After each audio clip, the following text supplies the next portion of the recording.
Bonjour chers auditeurs et auditrices, ici Romane et Jessica. Vous allez découvrir La tête au-dessus du guidon. Notre podcast en partenariat avec Caracal le long de la Via Rona. Caracal, c'est la première application qui géolocalise des audios n'importe où en France. Pour raconter la vie derrière cet itinéraire à vélo emblématique, on a pédalé sur des vélos moustaches. Ce projet bénéficie du soutien financier de la région Auvergne-Rhône-Alpes via l'appel à projet Patrimoine et Numérique, du Conseil scientifique de Auvergne-Rhône-Alpes Tourisme, du soutien moral des associations Mais à vélo et AF3V. Et on vous souhaite une bonne écoute. La tête au-dessus du guidon. Un podcast à retrouver sur l'appli Caracal tout au long de votre parcours. Le carnet de bord 2 roues sur la Via Rona.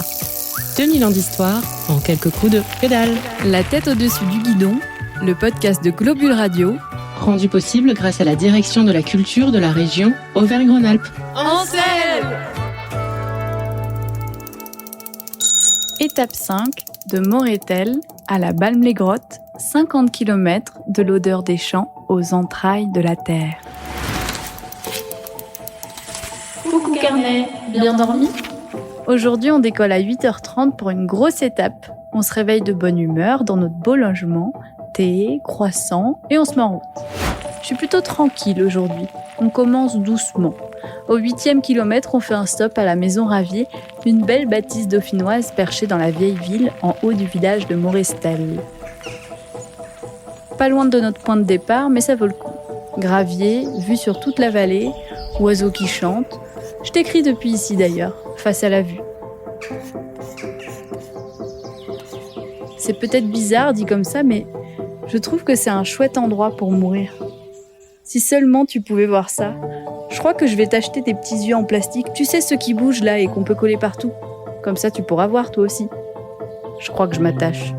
Ou que je deviens barge. J'ai trop tendance à personnifier tout.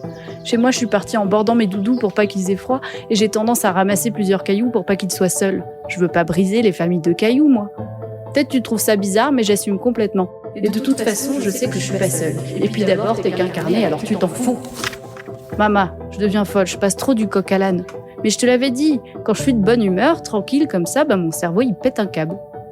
Ah, je sens que ça va être une bonne journée aujourd'hui. En plus, tu sais pas quoi ? Ce soir où on loge, on va visiter une grotte. Alors moi qui ai toujours rêvé de faire le tour de la France des grottes, je suis trop contente. Je sais pas pourquoi, mais les grottes, ça me fascine. C'est aussi intimidant qu'apaisant. Puis il y fait toujours frais et c'est bon pour la tête. Allez, je te laisse, faut quand même pédaler. 14h32. Petite campagne vantée. Petite campagne vantée. Petite campagne vantée. Petite campagne vantée. Tam pam pam pam pam pam pam pam pam pam pam pam pam pam pam. À bicyclette, je t'ai trouvé. Petite campagne vantée, je t'ai mérité. Avec mes gambettes et mes beaux mollets.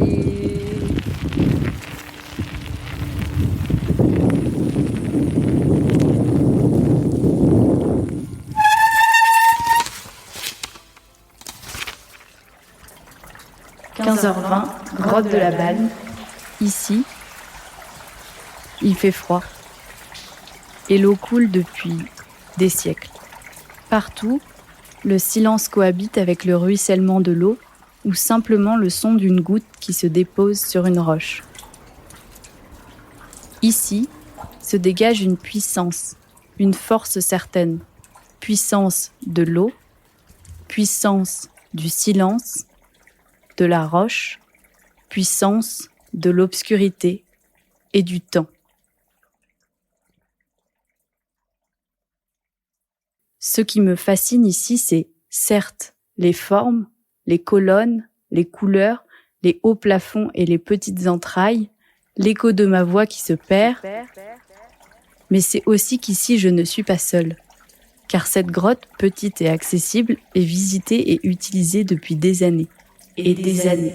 années, années, années, années.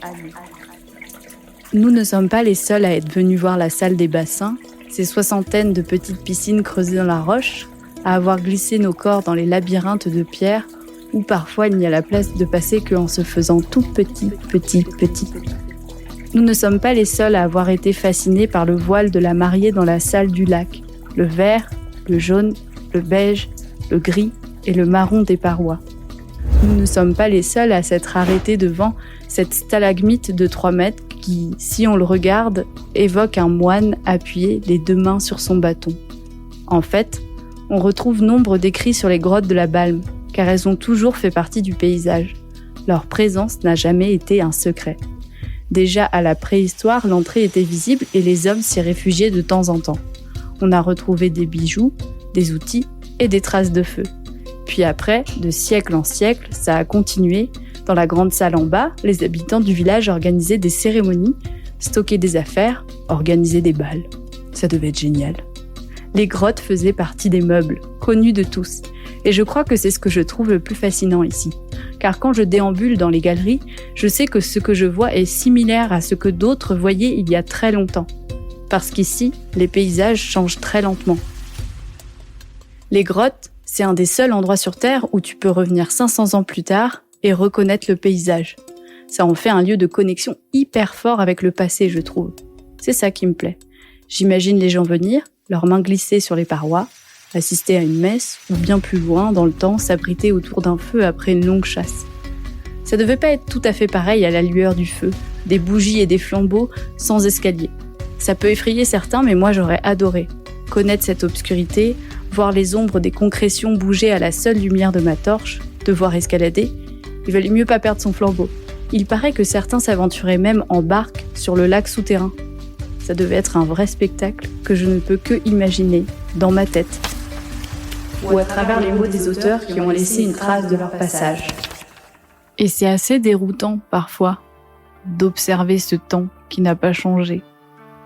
Alors pour finir, cher carnet, pour finir la journée, la clôturer en beauté, j'ai envie de te partager un poème du poète Denis Salvingue, qui, comme beaucoup d'autres, a visité la grotte, mais en 1648.